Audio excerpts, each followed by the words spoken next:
El fiscal federal entró a la sala en silencio, miró al juez Subramanian, respiró hondo y entregó un sobre. Nadie dijo una palabra, pero lo que ese sobre contenía cambió el rumbo del juicio. Después de semanas de testimonios explosivos, de más de 30 testigos y videos perturbadores que el público no pudo ver, el gobierno de Estados Unidos se bajó de 2 de los cargos más graves contra Sean Diddy Combs. Así, sin más. El intento de secuestro y el intento de incendio, 2 pilares de la acusación por crimen organizado, quedaron afuera, eliminados, como si nunca hubieran existido. Y no es cualquier cosa, frikis del carajo. Uno de esos cargos tenía que ver con Kid Cudi, el artista cuyo auto apareció en llamas después de un supuesto enfrentamiento con Diddy, y el otro con una de las escenas más tensas del juicio, cuando su ex asistente dijo que la llevaron a punta de pistola a la casa de Cudi. Pero ahora eso ya no cuenta. El sistema está reconociendo que exageró o está protegiendo algo más grande, porque el juicio no se cayó.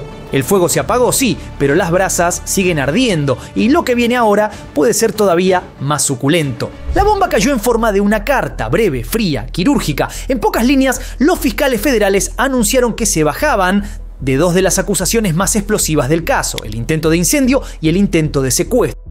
Sin vueltas, como si no fueran 2 de los relatos más tensos de todo el juicio.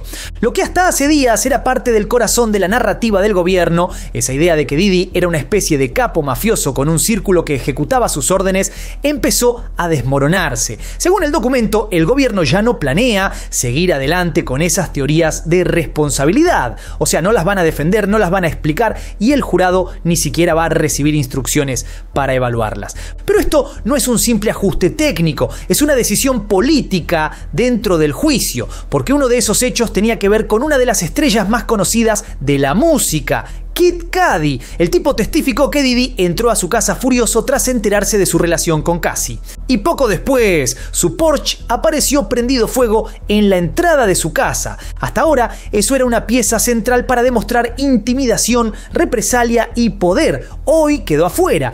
¿Y por qué? Porque no hay pruebas sólidas, no hay forma de sostenerlo sin que todo el caso quede expuesto. El fuego simbólico del juicio se apagó un poco, pero el humo sigue en el aire y ahora empieza el verdadero juego. Los fiscales eligieron renunciar a parte de su arsenal para proteger el núcleo del caso, pero al hacerlo también abrieron la puerta a una narrativa poderosa para la defensa. ¿Y si todo esto fue exagerado desde el principio? Que el gobierno se haya bajado del secuestro y el incendio no significa que el juicio se haya desinflado, para nada, porque el verdadero monstruo sigue ahí, el cargo de conspiración para cometer crimen organizado, el famoso RICO, esa palabra que suena a película de Scorsese, pero que en este juicio puede mandar a Diddy preso por el resto de su vida. Y aunque perdieron 2 piezas del rompecabezas, los fiscales todavía tienen un arsenal suculento. En el centro del caso siguen firmes las acusaciones por transporte con fines de prostitución, soborno, manipulación de testigos, tráfico de sustancias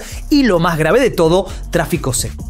Todo eso sigue sobre la mesa y todo eso, según el gobierno, fue parte de un sistema estructurado y repetitivo que Diddy lideró durante más de 2 décadas. La fiscalía quiere pintar a Diddy como el cerebro de una red, no como alguien que se descontroló de vez en cuando, sino como un tipo metódico que coordinaba vuelos, pagos, fiestas, silencios y que tenía gente a su alrededor que se encargaba de ejecutar sus caprichos más turbios. El problema ahora es que al sacar de escena los cargos más llamativos, los que involucraban violencia directa o fuego literal, se complica sostener la narrativa de que era un jefe mafioso. Ya no está la historia del auto en llamas ni la escena con el arma.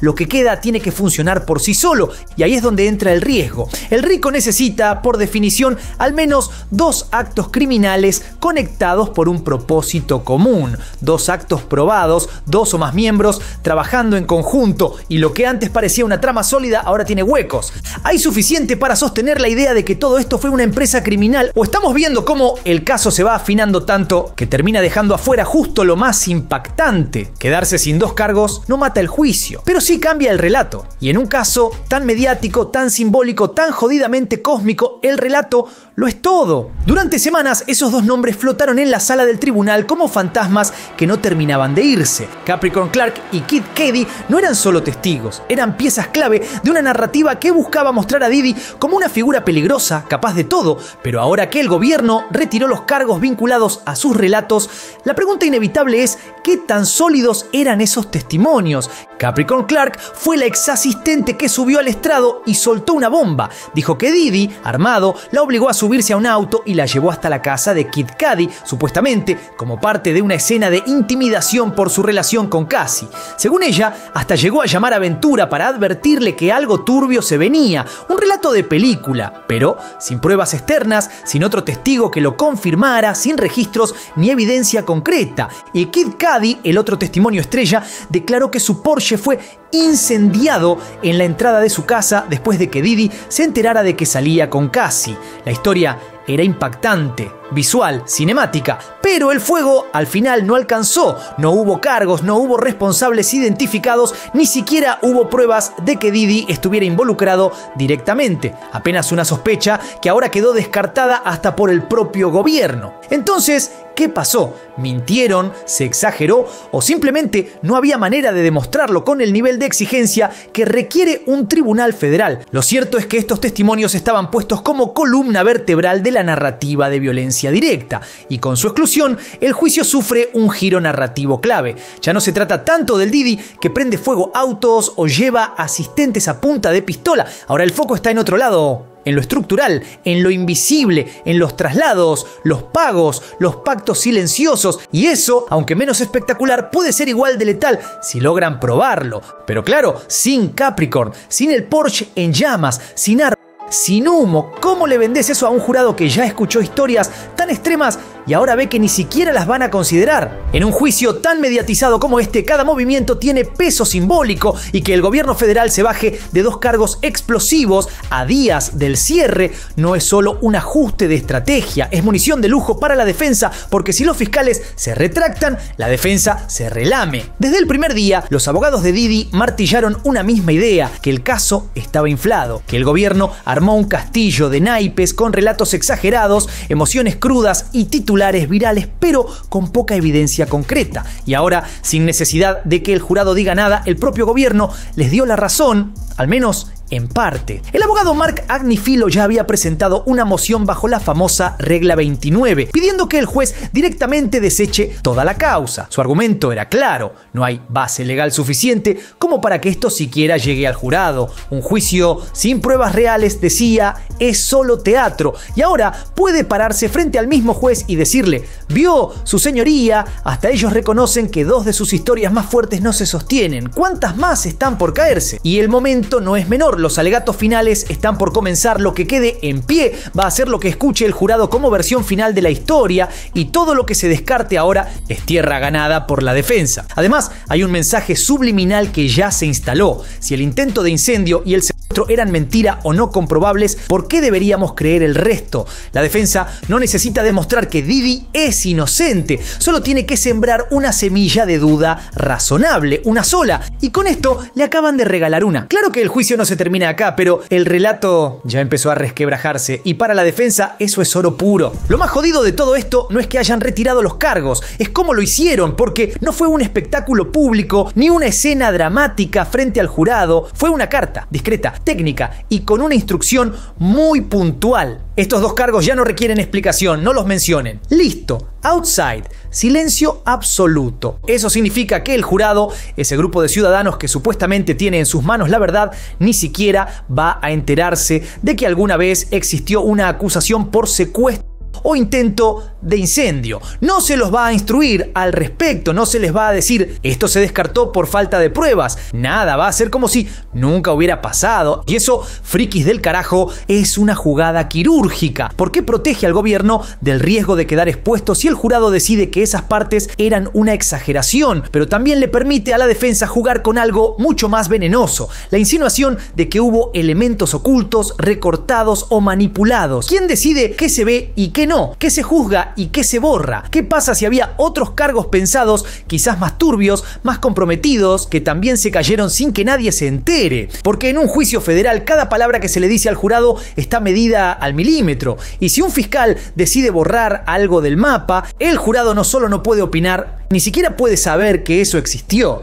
Así que lo que está en juego ahora no es solo si Diddy es culpable o no, es qué versión del juicio realmente va a escuchar ese jurado y cuánto de la historia real va a quedar enterrado debajo del protocolo. Aunque la defensa festeje en voz baja y los fiscales hayan tirado 2 bombas al tacho, el juicio no está ni cerca de terminar, porque lo verdaderamente pesado, lo que puede destruir la imagen pública de Diddy para siempre, sigue firme sobre la mesa. El núcleo de todo esto nunca fue el fuego ni el secuestro, fue el sexo, la coerción y el silencio comprado. El cargo de tráfico sexual, ese que le pone los pelos de punta al jurado y a todo el mundo, sigue completamente activo y está respaldado por 2 testigos fundamentales: Cassie Ventura, su exnovia más mediática, y Jane, la mujer que declaró bajo seudónimo y que relató con detalles escalofriantes los encuentros, los pagos, los vuelos, las drogas y los famosos involucrados. Lo que el gobierno busca demostrar no es simplemente que Diddy fue un degenerado, es que armó, financió y dirigió un sistema, una maquinaria repetitiva, fría, eficiente, que movía mujeres entre estados para encuentros con él y con otros, muchas veces bajo presión a cambio de algo: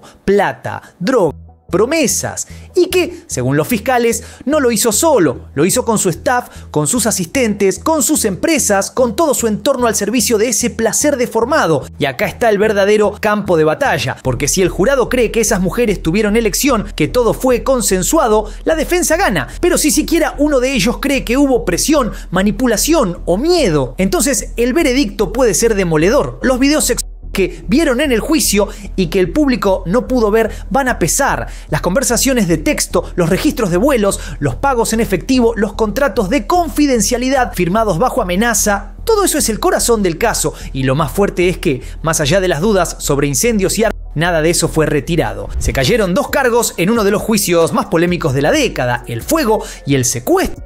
Ya no forman parte del juicio, pero lo realmente siniestro sigue, y lo que casi nadie está diciendo es que este juicio federal es solo una pequeña parte de lo que se viene, porque mientras los fiscales ajustan el foco en esta causa, afuera hay una tormenta legal desatada. Desde noviembre de 2023 se abrió una oleada de demandas civiles por agresión, abuso, tráfico sexual e incluso casos con menores de edad. Ya se presentaron más de 70, pero los abogados dicen que hay más de 3.000 posibles víctimas. Sí, escuchaste bien, 3.000, y los casos no paran de aparecer. Además, hay investigaciones activas que podrían terminar en nuevos cargos penales, incluyendo casos que involucran víctimas en edad escolar. Hay fiscales que ya advirtieron que podrían sumar más acusaciones a este juicio o abrir uno completamente nuevo. Actrices, modelos, asistentes, artistas, exnovias, bailarinas, todas con historias distintas, pero un patrón que se repite. Y si alguna de esas causas civiles prospera, o si alguna víctima aporta pruebas nuevas, lo de ahora podría ser solo el primer acto de una saga judicial de años. Así que, mientras todos hablan del juicio del momento, la verdadera pregunta es: ¿cuántos más están por venir? Y ahora, contame vos, friki del carajo, ¿crees que el caso se está desinflando o que estamos viendo apenas la punta del iceberg? ¿Esto va a terminar con una condena ejemplar o con acuerdos secretos y cheques millonarios bajo la mesa? Coméntame qué opinás por ahí abajo, y no te olvides de darle duro al botón de like, suscríbete, toca la campanita y seguime en todas mis redes. Soy Juanito Sey, esto es Del Carajo TV y nos veremos la próxima. Paz.